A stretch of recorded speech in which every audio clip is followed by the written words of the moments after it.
Hello, and welcome back to my channel. So we are back with another installation of Unpopular Opinions, and I know you guys really love the Unpopular Opinions videos, so I am excited to be back with another installment. I'm actually probably going to make this into two different Unpopular Opinions videos, simply for the fact that I've got like 700 responses, which is more than I've ever gotten, and because I am honestly going to be spending a lot of time out of town in July, and I really think that you guys come to my channel all the time and support and watch, so I don't want to leave you guys stranded, so you will have something to snack on while I'm out and about. So go ahead and settle in, get your little snack, get your little drink. And you know what? Speaking of getting your little drink, I am so excited to introduce you guys to Bright Cellars because I honestly couldn't have imagined a more perfect sponsor for today's video. And Bright Cellars is a wine club that believes anybody can experience the joy of wine. So y'all know I'm 25 now, which we're not gonna act like that's not young, but it is a little old to still be drinking grocery store wine. But then you meet these people who are like your age and they're name dropping all these fancy wines and all this information about it. And you're like, where did you learn this? Where was I supposed to learn this, And I feel like a lot of the times you figure out what you like when you're kind of young, but you don't necessarily know, okay, I like this, so that means I should branch out into this.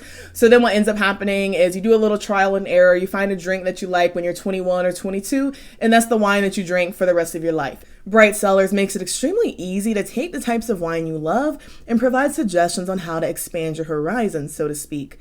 After you take a quick 7-question quiz, Bright Cellars matches you with wines from all over the world, curated to your taste. There are 12 different plans to choose from, which get over 100 varietals sourced from over 80 wine regions delivered right to your doorstep. Each box comes with wine education cards for each bottle that outline tasting notes, suggested pairings, best serving temperatures, and origins. My favorite this month was the rosé from the Pedal Press Wine Company, which I'm just going to look on the back of the card and show you because that's what they're for. It has notes of lemon, nectarine, watermelon, and rose. And there's also a QR code on the bottom of each of these cards. That way you can rate the wines, which will only help Bright Cellars improve your future matches. And it is summertime, so a lot of us have more time to be social with their friends, so we might be hanging out with them and inviting them over for a little movie or chill or a little wine down. I can honestly think of so many wine nights where Bright Cellars would have saved me in the past, but bygones are bygones, and Bright Cellars, I know they got my back in the future. And because of the big variety of selections that Bright Cellars sends you, it's just perfect to be able to have a little wine tasting with your friends or host a wine night, or honestly have a wine night on your own, because we've all been there, so I don't judge.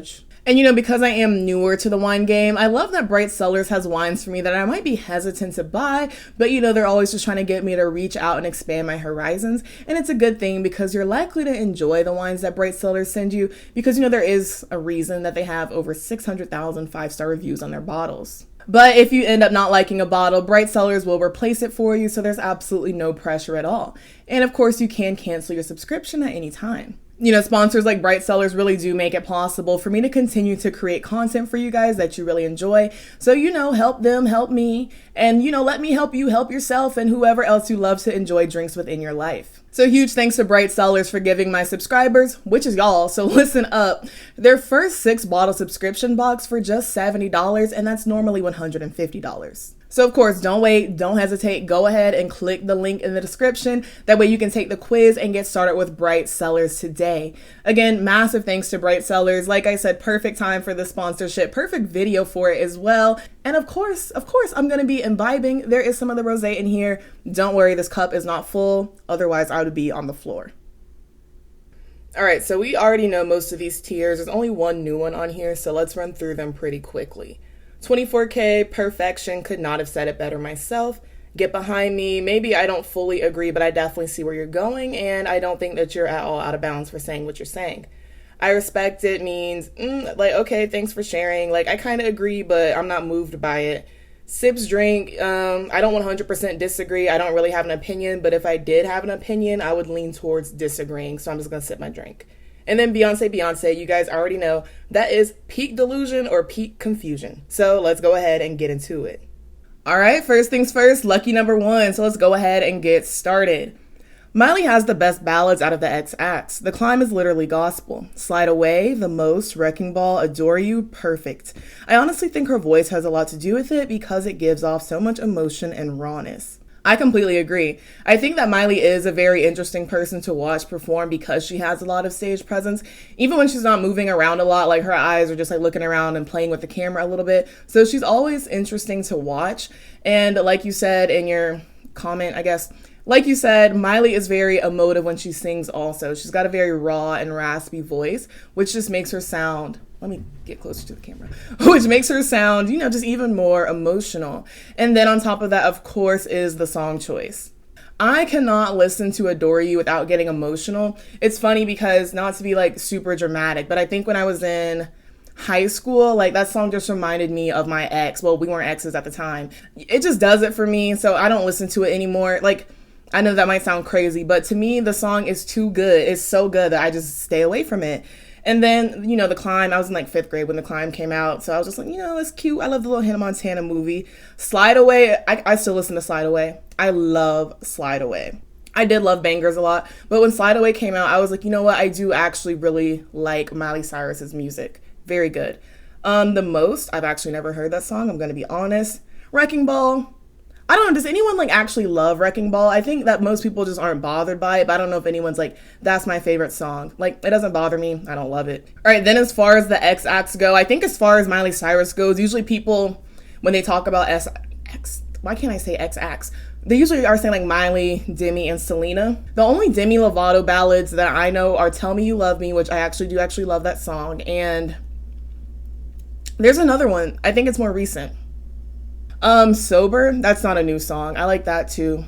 As far as Selena Gomez, I actually am a fan of Selena Gomez's music. I'm not too familiar with her ballads. The only ones I can think of are Lose You to Love Me and The Heart Wants What It Wants. Those two songs don't really move me, and I think, to be honest, it's because as much as I like her music, Selena doesn't have like, that voice that's going to overwhelm you with emotion. Like, she sounds like her heart is broken. She sounds very, upset and forlorn. But I'm not like, oh my God, she sounds so moved to tears that it's moving me to tears. So personally, I do like her little poppy, more dark pop songs. I'm going to put this in 24K because I completely agree.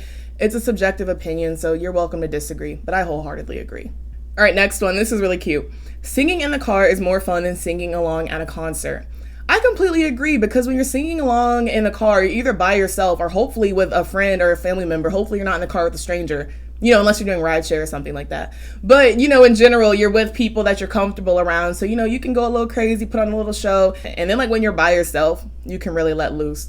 Because I will put on a whole concert in my car all alone. Like, I'll do all the voices, do all the parts, even do the choreo if there's choreo and I know it.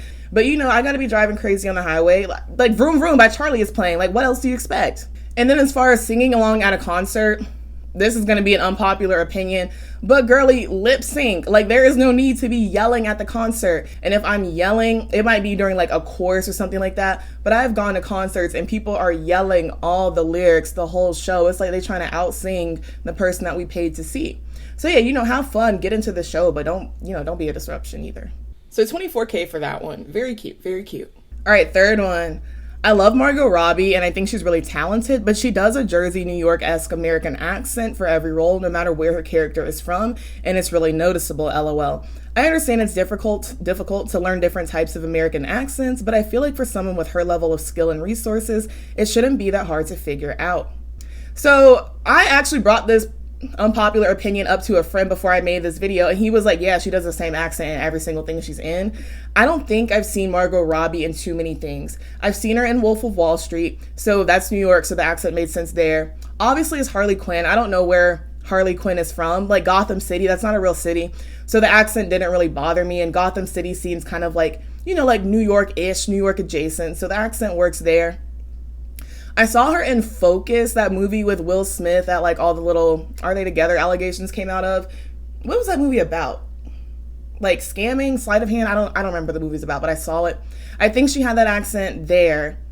And I guess it worked. And then I saw her in Mary Queen of Scots because I love a period drama, and she was being British, so she had a British accent. I know she's Australian by nationality. I don't know if that has anything to do with it. But from what I've heard from people who are non-American and learn how to do American accents, a lot of them say that it is easier to do because they watch a lot of American television and, hear a lot of American people talking on social media. So it becomes easier to mimic because they hear the accent all the time. But I wonder what accent they hear most, because there are a lot of different American accents. And I guess it depends on what you're watching. But to me, as someone who's American, it feels like the New York or New Jersey accent would be one of the hardest accents to do. But maybe it's a thing of like, oh, if you already have a British accent, or if you already have an Australian accent, maybe that makes it easier. But I don't know. As someone who's like from the South, I can't do a New York accent. I can't do a New Jersey accent. I can't do a Boston accent. I can't do a North Dakota accent. Like any of those things, not in my wheelhouse. I'm rambling about this, but I'll say I've noticed it. It doesn't bother me. I don't watch a lot of Margot Robbie stuff, but I absolutely will be watching the Barbie movie. I'm so excited for the Barbie movie. I'm gonna put this in, I respect it. All right. I need the girls to bring back eras in music. I feel as though 5 to 6 singles out of an album should come back because the albums be good for some, but they put out 3 to 4 singles, a tour, and maybe 1 or 2 music videos, and that be it. Exactly. I need a whole era. I need a whole moment. Remember when the girls would be promoting the album for over a year? They'd be promoting that same album for 2 years. Like the album came out in 2005 and the last single came out in 2007. Don't you miss that? Because I do. And I feel like if you have an actual era, that gives you a direction. It's like, what is this album about? Where am I at in my life? And how will I artistically represent that? Yeah, eras just make music more fun. I miss when someone could just show me a picture of an artist and I'm like, this was during that album, this is what they were promoting. And I know it just makes the art more of an immersive experience, if that makes sense. And I feel like it also, in a way, makes it easier for the artist to evolve because they have different chapters going on within their artistry, rather than they're just, I'm an artist, this album comes out, next album comes out, and they're all just kind of muddled together, and I'm not saying there's no real direction, because sometimes, an artist will put out, let's say, 2 albums within 3 years of each other, and if they don't have an actual era, I'm just like, is this just the B-side to the prior album? Because these songs could have went on the other album and vice versa. For example, Electra Heart era dies. Now we don't get the powdered white hair. We don't get the heart in the face. We're not a prima donna. We're not a spoiled, bratty, obnoxious princess. We move on into Fruit era. Now we're more retro. Now we're a little older. Now we're more introspective and we're more fun and colorful. I'm not saying that Marina hadn't always been doing that, but Electra Heart was a character, and then, the character died or retired. People kill their alter ego, so to speak. An era where you might introduce an alter ego that might last for other eras. Because I think Sasha Fierce wasn't just an alter ego for I Am Sasha Fierce. I know if I'm wrong, y'all gonna drag me, but I'm pretty sure that's the case. But I say all that to say, I do hope that eras really come back. It just makes the music more fun. I'm gonna put that in 24K because I absolutely agree. That's why I ranted about it for so long. All right, going to concerts is better than going with people. So I've actually never been to a concert by myself, and it's just like, I've been to the movies by myself and stuff like that, but at a concert, it's just like, I don't know why I feel like it's different. I feel like people would care, even though they wouldn't, because I've been to concerts with friends and other people are by themselves and we just chat with them and it's no big deal. Typically if I want to go to a concert, I do, like a lot of my friends, I can find a friend who would probably want to go to the concert with me. I have nothing against this, and it's actually something that I do really want to, push myself to do. And I hope that I do, get to do it in the future. Nothing's stopping me except for myself. But I do completely agree with the concept. I can't say I agree because I've never done it. But yeah, I support it. So I'm going to put it in. I respect it. All right. As an artist, Ariana Grande is underrated or underappreciated. I mean, her music, especially by her own fandom. Also, a lot of her fans aren't really fans, if that makes sense. So when I first read this, I was like, what do you mean she's underrated or underappreciated? Because, I don't really ascribe to the idea of being underrated or overrated. But I actually thought about it a little bit more, and I was like, you know what? I do want to include this because I do want to say some things about this. I never thought I would live to see the day where I would sit in front of a camera and say, Ariana Grande has some of the most disrespectful fans out of any fandom that I've seen, and I just didn't expect it from Ariana Grande's fans. I don't know. And, I'm on Twitter, so I see that she has a lot of, just amazing fans who really do want to do nice things and be supportive of her. But the disrespectful fans are just so loud and just so egregiously disrespectful that it leaves an impression. Because I think all within the last week, we had people leaking the Snapchats with Dalton. I'm not entirely sure what that was about, but it's disrespectful. And then I saw that Ariana just had to tweet at someone or talk to them over social media and tell them to delete some demo that she recorded for a movie or something like that because they leaked it and she asked them to remove it. And it's just like, this keeps happening. But yeah, I don't know what's going on with her fans right now. As far as being underrated or underappreciated, I don't think she's underrated within her own fandom or underappreciated. Maybe underappreciated, definitely mistreated. At large, I think it kind of sounds crazy at first to be like, Ariana Grande is underappreciated. But I will say that maybe there's an argument there that she's under acclaimed and under awarded for her work.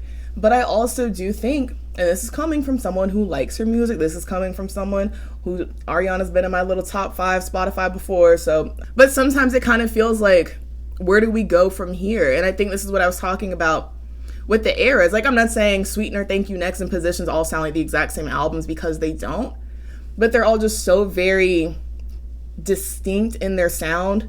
Not from each other, but it's like it comes on, you're like, this is definitely Ariana Grande beat, this is definitely Ariana Grande music, that I think that people sort of just got, what's the word? Like, where you just get so used to something that you stop paying attention to it. Do you get what I'm saying? Like, there was no like, oh my God, this is so crazy, this is something we haven't seen before. And that's also, if I'm being very honest with you guys, why I kind of struggle. My clicker just fell. And it's like, sometimes I do wonder, okay, if we got AG7, if we get another album, what will it sound like? My brain can't comprehend what else she would do. It would be cool to see her step more into like her little jazz era. That might be nice, because that's what she was kind of into in the beginning of her career. But I would also honestly just love her to, get more into acting and more into Broadway, because I honestly don't mind once artists reach a certain status where they've put out, a certain amount of music, or they've just been dedicating so much time to music. I really don't care once they start branching out into other things. And I think that right now Ariana Grande is kind of like on a Lady Gaga sort of trajectory, where I don't think that she's going to abandon music forever, but she does want to take a step away to work on some other projects. But sometimes when you're multi-talented and have other things that you like to do, you might get so caught up in the music for years that you're like, you know what, I just want to take time to do other things. Ariana getting more acclaim and more appreciation, like in the film Broadway realm, than she does as a musician. And I'm not saying that this is how I feel, but I am on the internet and I have friends. A lot of people don't want to give Ariana acclaim or appreciation because they feel like she's a culture vulture.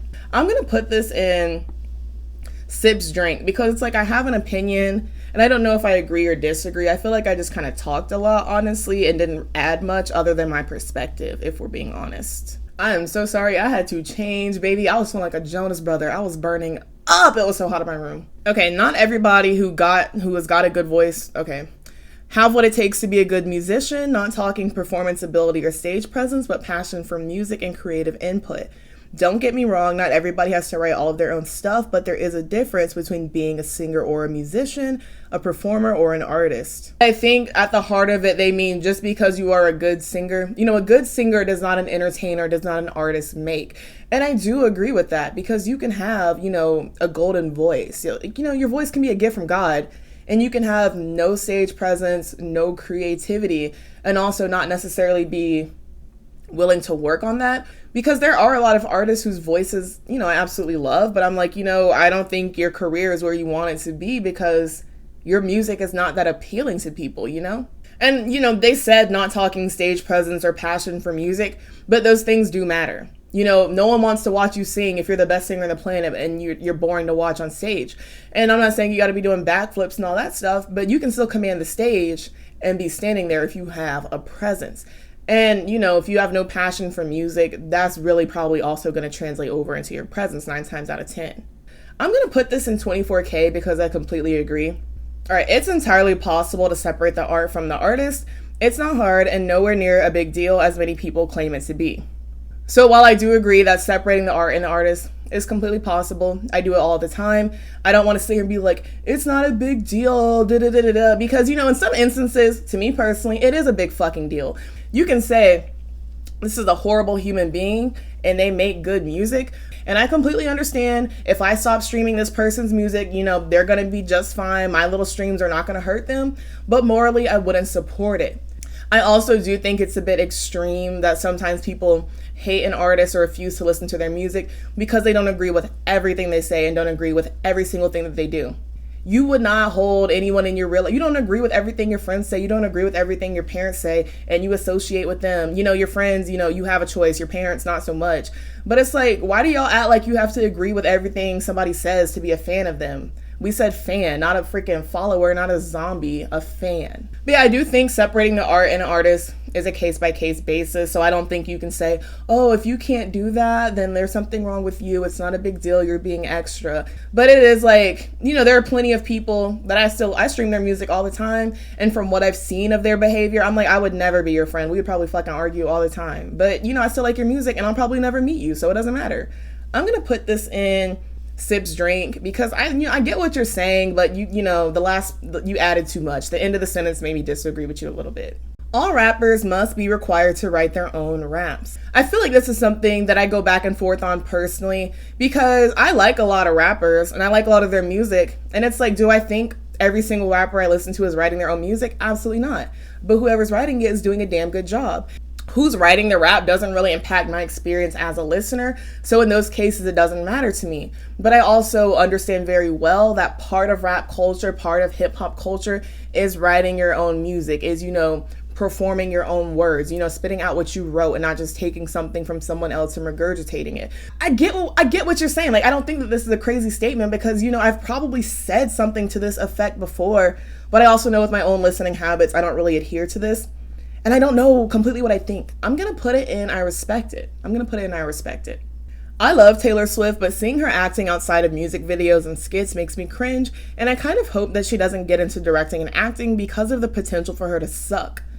My favorite thing to see, aka my least favorite thing to see, is when people say, I love so-and-so, but it's like, just shut up. Just say everything you wanted to say after the but. Don't qualify that statement with some little words that you don't mean. Because people do that all the time, even in my comment section. They'll say, I love you, but, and then say some disrespectful ass shit. Like, cut that out. Just say what you want to say with your chest. Honestly, I really didn't know that Taylor Swift was like in her acting bag like that.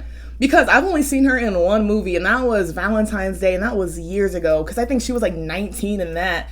And, she was just playing like, cringy, love-struck teenager. I think she was actually dating Taylor Lautner's character in the movie, maybe. But I think they were dating in real life at the time, whatever. And then I know she was in Cats. I never saw Cats. I know that movie was panned.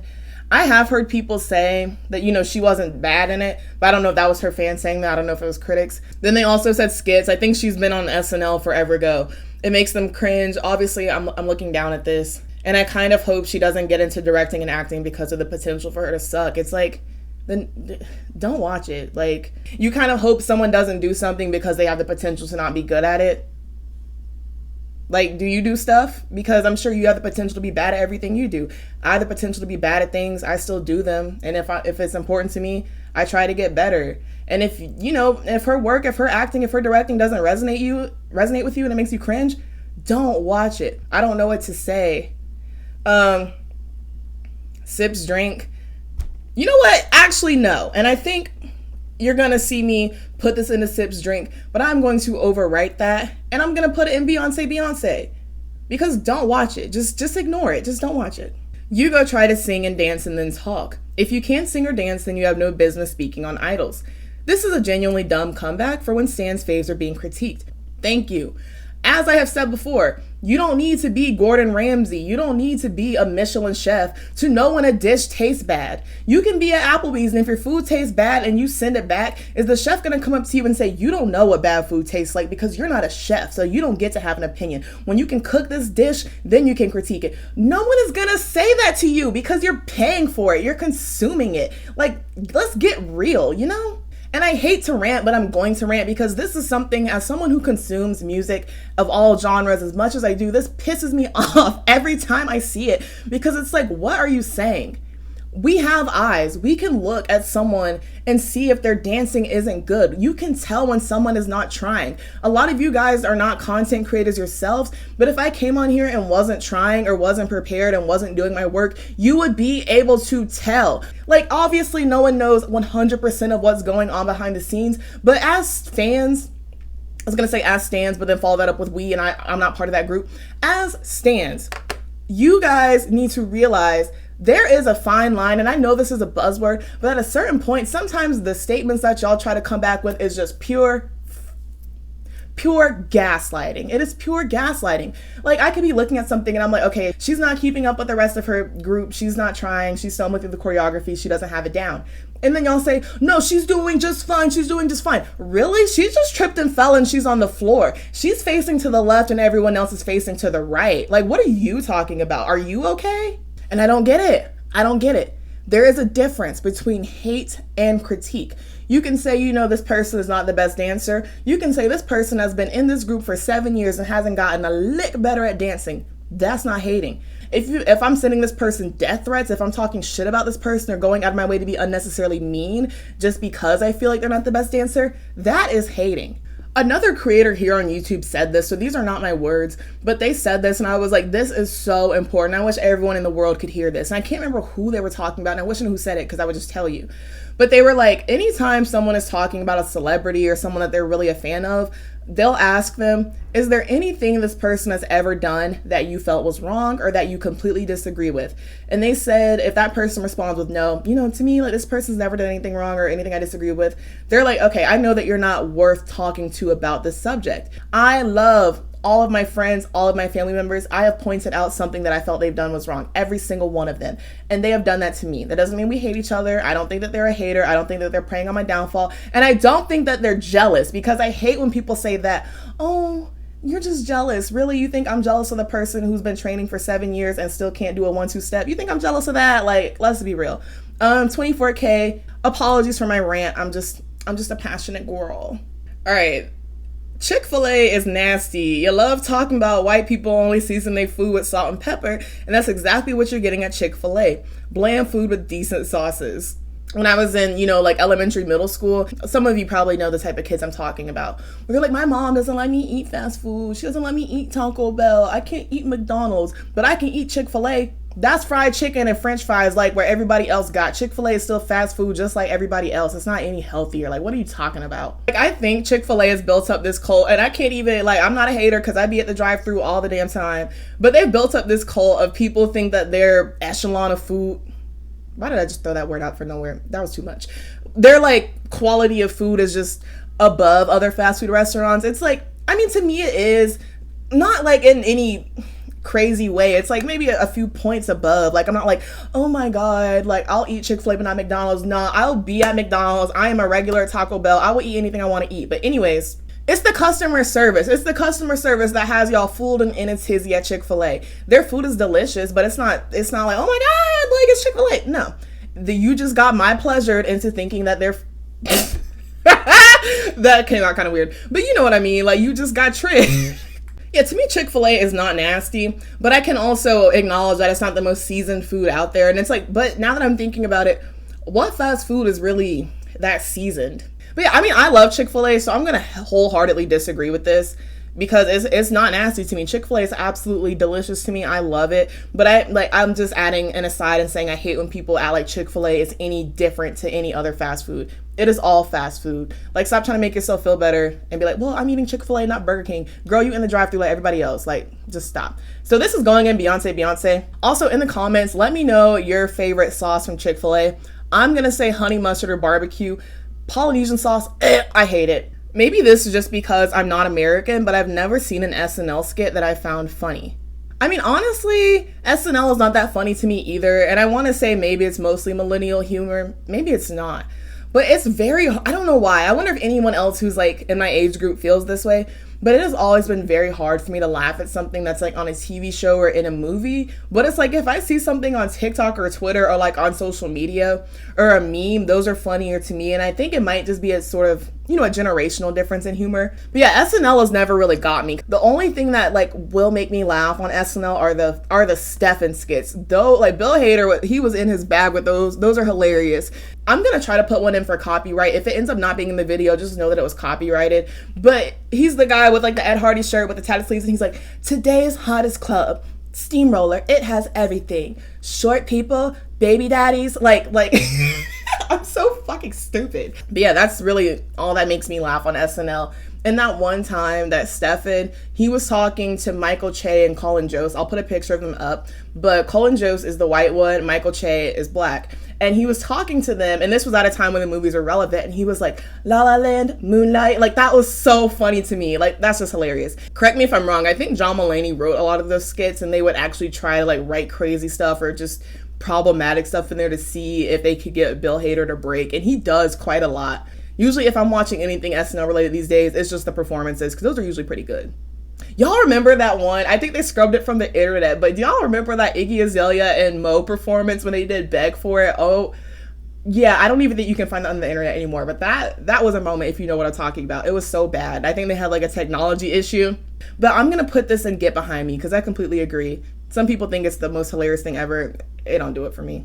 All right, J-Lo gets a lot of hate for using other artists' vocals, like she should, but some of these faves also do the same thing without getting hate for it. Rihanna did this with Estradine on S&M, and Selena Gomez did it with Charlie XCX, just a few examples. And this person is 100% correct. I believe in most of these cases what happens is like the songwriter records a demo or a reference track, then they send it over to the artist, and the artist records over it, and then, you know, their vocals make it into the music. I think what the issue is here with J-Lo, and I'm being objective here. I think, so correct me, honestly. I think the issue here is that J-Lo just takes the vocals, aka she's gonna completely lip sync to something without altering it. Whereas I believe in like the Rihanna cases and the Selena Gomez cases, the vocals of the, you know, the artist who did the demo are there, but they're more backing vocals, or the recording artist like layers their vocals over it. And I think I'm gonna be honest and be fair and say that J-Lo's probably also done that in some instances, but I think in some cases she's just completely lip syncing and ghost singing. And I think maybe the case is that maybe what she's doing isn't worse than anyone else, but because she has done it so much more than everyone else, people have a lower tolerance for it. So it's so many different people that it's kind of like, girl, what did you sing at this point, you know? And it's like, maybe it's just because there are some celebrities where, and I'm guilty of it, where it's like they're cool to hate on or you're allowed to treat them as a punching bag. And J-Lo is one of those people. People are biased against J-Lo, so they're more likely to call her out. And you know what? If I'm part of that, I'll take ownership of that. But I do think that you're right. So I'll say I respect it. All right, Positions is Ariana's best album yet. It's a timeless piece of art. I do completely think that Positions has aged well. And I know that that's insane to say. The album's not even 3 years old yet. But yeah, I still listen to Positions all the time. I think I listen to Just Like Magic at least once a day because I love that song. But yeah, Positions is not my favorite Ariana Grande album, so I just can't agree with you. But it's your opinion, so I completely respect your opinion. I'm gonna be honest, Sweetener is my favorite Ariana Grande album, and I know that boo, tomato, tomato, throw your little tomatoes, I don't care. I like Sweetener, and there's not nearly as many skips to me personally on the album as y'all act like it is. I'm gonna say on camera with my whole chest, you can broadcast this to whoever you want to broadcast this to. I love The Light Is Coming. I like that song. And I know the little, you never let anybody speak, but instead, like that sample can get annoying, but I will fight for that song. I will defend that song. There's a lot going on in the album, but it's so cohesive and not boring. So yeah, I'm not gonna sit here and act like Sweetener's not a good album. Successful, that girl. Breathing, that girl. REM, of course, that girl. But yeah, Positions, I like the album. Is it my favorite Ariana Grande album? I don't think I just said Ariana Grande. I think I said something completely different. So, Dula Peep. Yeah, not my favorite, but I do see a lot of people say that this is her like most slept on album, but her best album. So yeah, I don't think you're wrong for saying this. I'm gonna put it in. I respect it. Disrespectfully disagree, but I support you. Witness and Smile are Katy's best albums. All right, so you know, y'all already know that I love some of the Witness singles. Change to the Rhythm, love it. Swish Swish, I unironically listen to that song and don't give a singular fuck because I like it. It's fun. I love the Nicki feature. That song is fun and unserious to me. And you know one thing, I don't know if this necessitates a whole video topic, so I'm gonna say it here, but we just don't get to have fun anymore. Like, y'all just can't let the music be absurd and just get into it. Y'all gonna be like, oh, it's corny. Okay, it is corny. Corny don't mean it's not fun. Corny don't mean it's not good. Like, just enjoy it. Jesus. Like, let the girls be corny, damn. But Smile to me is honestly one of Katy's best albums. It is so slept on. Like, get it together. I have told all my friends, like, I had a friend a couple weeks ago come visit me, and I was like, we're listening to Tucked in the car right now, so you get this album. Tucked is one of my favorite pop songs to come out. I think it came out, 2020?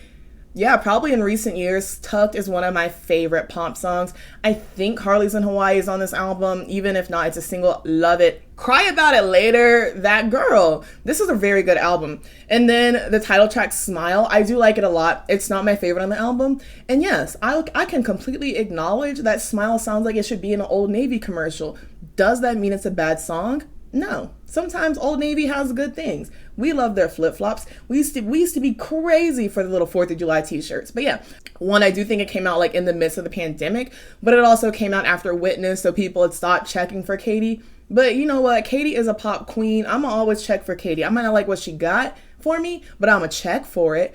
Yeah, Smile for me, like that's the one I really see you for, but I am gonna put this and Get Behind Me, honestly. All right, this is an interesting one.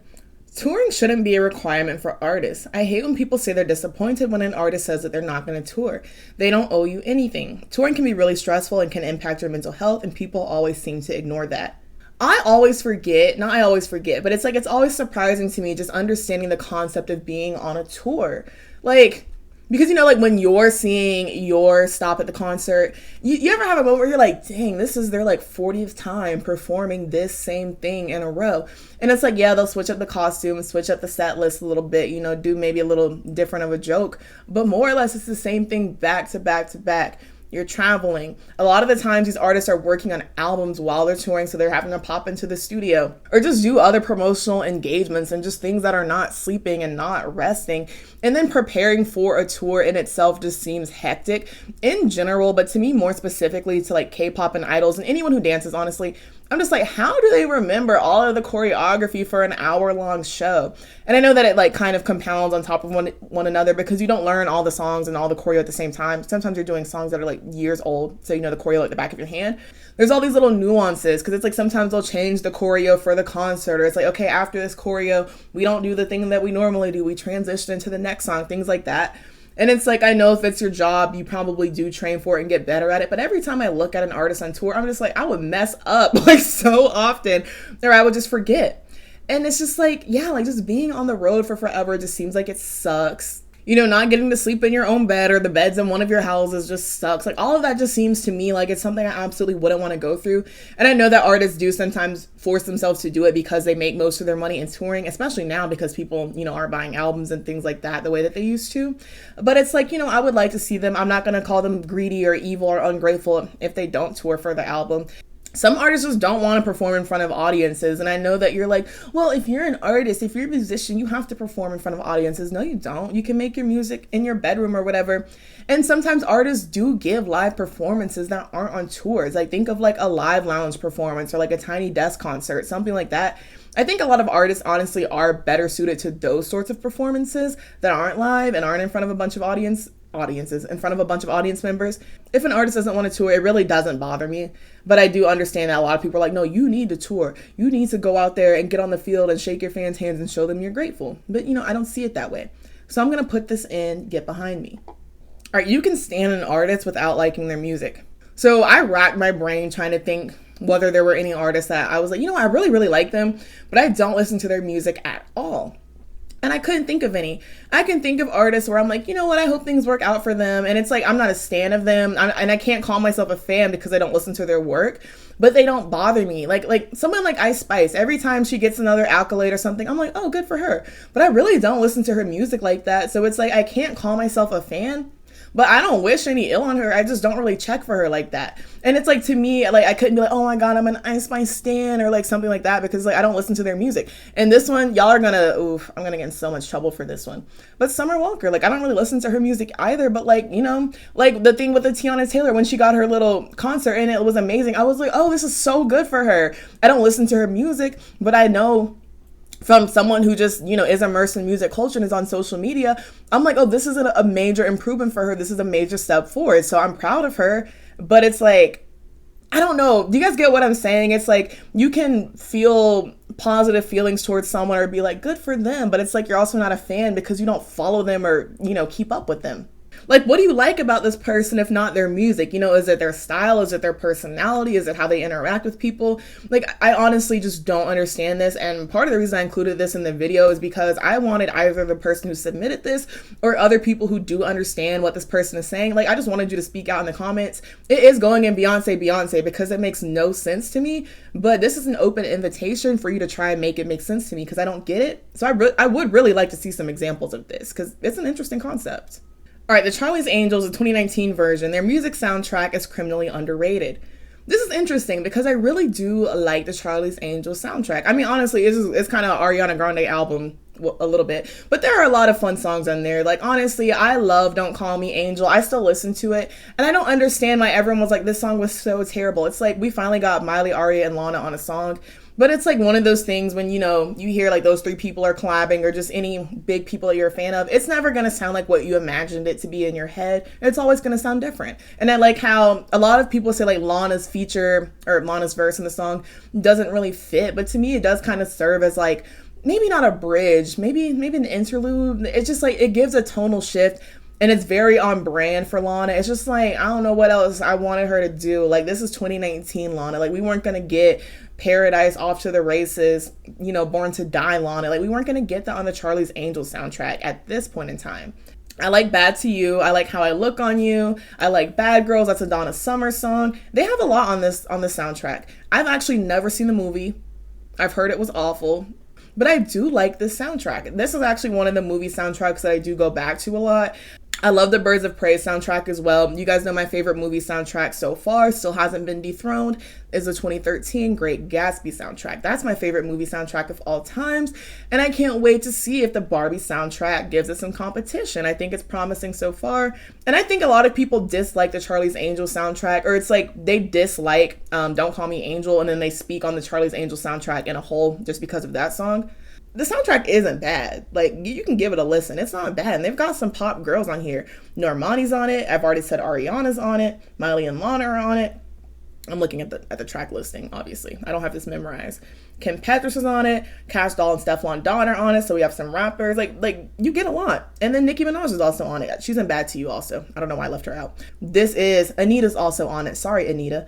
This is a pretty good collection of artists for a 2019 soundtrack because a lot of these people were popping at this time. I'm going to put it and get behind me, honestly. People watch most shows just because of the sex scenes, which involves the hot actors and not actually for the plot. I know a lot of people do this, but I am getting to the point where I'm completely of the opposite camp. And if there is an egregious sex scene, even if I can't remember what I was watching the other day, but two people kissed and I was like, oh, brother, and just skipped it because it had nothing to do with the plot. And I think because a lot of these shows know that some people do watch for the sex scenes and the romance, that they're there. But I'm like, not every show requires a romantic plot line, requires all of these sex scenes. Like, you can just imply people had sex. I don't need to see it on camera because I know that people in real life have sex, but I'm so tired of seeing sex scenes that add absolutely nothing to the plot. The one recently that really pushed me to the edge was The Night Agent, which is a Netflix show. And it's kind of like, I'm not going to spoil it, but it's like, I don't know, he works for the White House or something. And then there's like the female main character, her aunt and uncle, like they're involved in the government. So the male character and the female character, they're on the run together. They're on the run. People are after them. People are trying to murder them. People are trying to end their lives, and they still find time to fall in love with each other. And like, she's like, oh, I can't sleep. Like, and it's like, there's like sex scenes, and it's like, I get that trauma can bond people, and you can fall in love with people because you're in a tense situation, this person saved your life. I get that, but I also get that if I'm on the run and someone is trying to off me and end my life, and some man or some woman saves me or whatever, my primary thought is not going to be to sleep with them. I'm just going to be thinking about staying alive. Like, oh my goodness. And this story took place over the course of like days. So I'm like, okay, so on Monday you were running for your life and this guy saved you. By Friday y'all talking about getting married. Like, I'm over it. Like, I think a lot of these times these writers think, okay, if it is physically possible within, the realm of reality that these people could be in a romantic relationship, then we're going to put them in a romantic relationship. Because now if you see two people who are single, sometimes they're not even single. If they're around the same age, like, they just gotta fall in love. Like, there's just gotta be a romance plot. There does not have to be romance plots in every show. People will still watch it. Like, and I'm just like, who is this for? Because I'm very... And maybe I'm thinking that the writers and other people are more progressive than I'm giving them credit. But I'm like, people will still watch things without romance. People will still watch things without sex. And it's like the romance isn't selling me even more. It's not giving me more of a reason to root for them. It's just making me skip because you're taking me out of the plot. Like, I don't care if these people fall in love. Like, just give me the action. Just give me the show. Just give me the plot. If it has to do with the plot, fine. But if it is not plot related, take it out. I'm just here for the plot. I know that people do watch shows just for sex scenes, but it's like I'm at the point where I'm totally in the opposite camp. So I'm putting it in Sip's drink because it's not Beyonce level, because you're not telling a lie. It's just something that I just don't agree with. So, all right, Blackout is the best album ever made. Blackout is personally not my favorite album of all time, but if it is someone's favorite album of all time, you absolutely have an amazing case to make, and I will completely defend you. I made a whole video about how good of an album Blackout is. Blackout is called the pop Bible for a reason. Blackout was ahead of its time, and you know that I'm very, what's the word? I'm like, I don't throw that around, because it's like, what does that mean half the time? Blackout, we can pinpoint how Blackout influenced other artists, and it's a fun album. I listen to it all the time. I listen to at least one song on Blackout every day. Usually it's Gimme More or Hot as Ice. Sometimes it's Break the Ice or Get Back. It just depends on how I am feeling. My favorite album, if you're interested, I don't think I've ever said this before, but my favorite album, I think, is How to Be a Human Being by Glass Animals. That to me, chef's kiss, no skips, very different. I love that album. But Blackout, like, because there are some albums where I feel like that's the best album ever. I'm like, I know an opinion is an opinion, but honey, I'm not seeing it. But I'm definitely seeing it for Blackout. So I'm going to put it and Get Behind Me, because if someone said this, I would defend you wholeheartedly, but it's not my opinion. As soon as I hear a Taylor Swift song, it's so awful, I immediately panic. You're a liar. You're a liar. Anti-hero, Shake It Off. You don't hear the first few chords. You're like, oh, like that doesn't. You don't do that. You don't start running. You don't start shuddering. You don't bust out in hives. Maybe the most that you do is change the song. You don't start panicking. Just say that you don't like Taylor Swift's music and get on with it. Like, you don't panic. Panic? All right, so this is the final layout of the tier list. I accidentally added a second JLo picture, so I just went ahead and put it in the I Respect It. That's what that is. But yeah, like I said at the beginning of the video, if I didn't react to your opinion, do not fret, because I will be making a second video out of these same opinions, just because I got so many. And I've already started picking out some spicy ones, but I haven't picked them all out yet, so there's still a chance I might react to your opinion in the next video. But yeah, as always, just let me know what you think about the opinions. I know I was ranting and raving and hooting and hollering and doing a lot and carrying on. But this, you know, some of you guys actually said some things that elicited actual emotion and opinion out of me. Again, thank you for joining me. I had very much fun. I very much had fun. Sometimes I just say things and I'm like, girl, jumbled. Also, again, huge thank you to Bright Sellers. Y'all really carried me through this video. And again, remember, you can click the link in the description of this video to get your first 6-bottle box for just $70. Typically, it's $150. So let me do you a solid. And so go ahead and click that link. Thank you again very much to Bright Sellers. As always, thank you so very much for watching. Be sure to like, comment, and subscribe so that you can stick around for more. Also, make sure you follow me on Twitter if you want to keep up with me there. And if you'd like to become a channel member, the link is in the video description. Again, thank you so very much for watching. I love you so very much. And of course, we'll see you so very soon. Bye-bye.